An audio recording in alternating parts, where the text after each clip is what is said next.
So the run has begun, less than a mile in, 62 miles in all that I'll be doing today.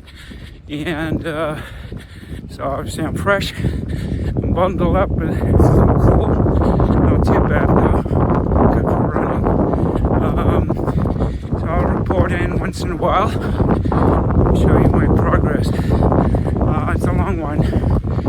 I'll just take it 1 mile at a time. Welcome to episode 9. I call it luggage. A lot of the blogs call it gear. Now this is the stuff you have to carry with you as you go from help station to help station, just so that you can thrive and stay alive. So we're gonna look here at, some of the things that go into that pack that you carry. And in some cases, depending on the kind of race you run, it could be quite significant. Now, I do short loops, 8 mile or less, usually a lot less, so I don't need as much. But for the most part, a lot of people do point-to-point or out and back kind of runs that require you to be self-sufficient for quite some time. And so I build into my training, even though I do short loops, a good dose of point-to-point so that I can really stress my body, stress, my food, my thirst quenchers, salt intake, all those kinds of things, so I can get some experience with that stress. And it sounds a little cruel to myself, but it's important. It pays off when you get into the longer run. The video you just saw it shows me on my longest training run last year in preparation for the Jackpots 100 in Las Vegas. And as you can see there, I'm pretty wrapped up. It's a 62 miler, and so I've got quite a way to go. I've got all kinds of luggage. I've got about 6 layers of clothing. I've got a backpack with all kinds of stuff. It had to be about anywhere from 6.5 to 8 pounds. Now, one of the things you will find out as you do some of the 100 milers is they limit the amount or the weight of what you can take with you in support. So just be aware of that. It's not unlimited in some races, but most races, whatever you need. When I designed my 62 miler, the training run, I purposefully made sure that the first 32 miles would be an out and back experience with no crew support.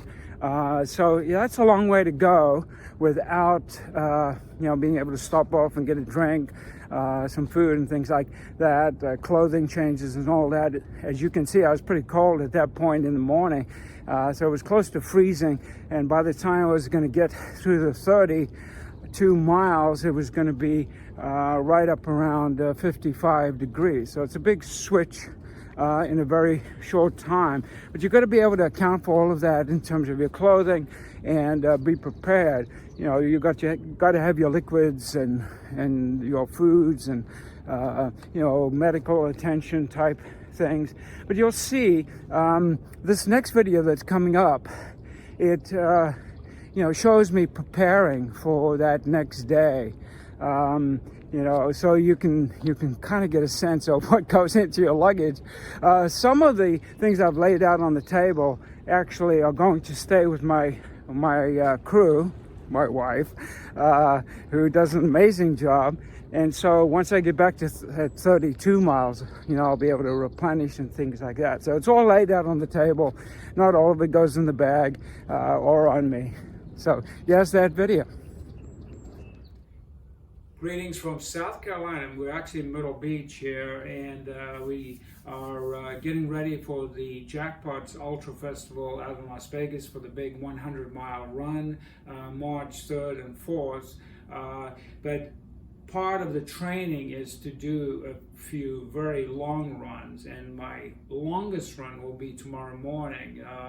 And this is about 4.5 weeks before the big race, and I'll be doing 100 kilometers or 61 point something miles. So it's a long run, and you really have to be ready. And just to give you a sense of the preparation that goes into supplies, at least, and fluids and things like that, I'll walk you through some of the things that we will be getting ready for tomorrow morning. So I had these high carb protein balls that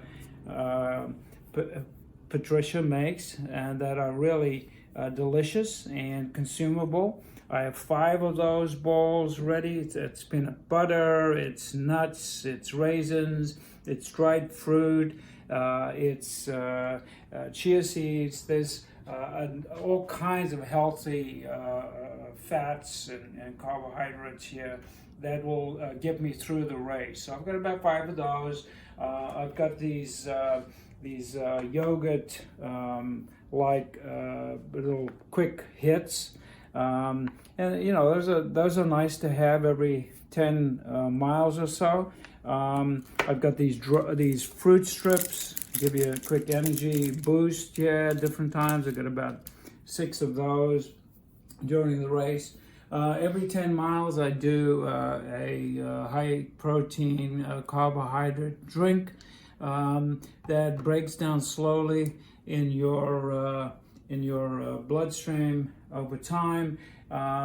And of course, trusty bananas, it has it all. Nature's perfect food, all kinds of electrolyte-based requirements that we need for our body as we get depleted. So I'll probably go through 5 or 6 of those tomorrow as well. In terms of fluids, I've got the first 4 28 fluid ounce bottles ready. It's probably a fruit juice ratio to water of 1 to 4 in each. I'll probably go through about 8, maybe 7 or 8 of these in all during the 61 miles. So that's, you know, that can be more than 7 liters. And you need a lot of fluids. The good news is that it's not very warm, so I won't be sweating as much. And hopefully the Vegas run will be very similar in temperature by the time we get there. I also have some equipment that I'm getting ready. I'm going to be using my walking poles. Obviously these extend as I get more unsteady during the latter part of the race. And to make sure that I don't stumble and that I have a little support. My trusty running bag here to carry my supplies, and of course I have to have my pills for pain management, just to make sure that the pain doesn't mess with my race. And it's usually sciatic pain and things like that, or inflammation that's lingering. I have some emergency bandage here in case I get some blisters. I have to deal with them as I run. I know that's a lot to take in, a lot of stuff on that table, but you do have to be prepared. It's survival. It's without that you can get in horrible trouble, and I'd rather get in trouble a little bit on my training run and learn from that than find out on my 100 milers. So, you know, I'd advise you to do the same. I know it's hard to go through that experience, but at the end the payoff is quite significant, as you'll see. This next and last video shows me finishing the run, and obviously I'm pretty happy at that point. It took me about I think it was about 13 and a half hours to finish the 62 miler, which is pretty good. I'm, you know, 63 at the time, and so I was proud of that. Of course, the hard part comes in the last 38 miles on the 100 miler, but you know, it gives you a tremendous boost.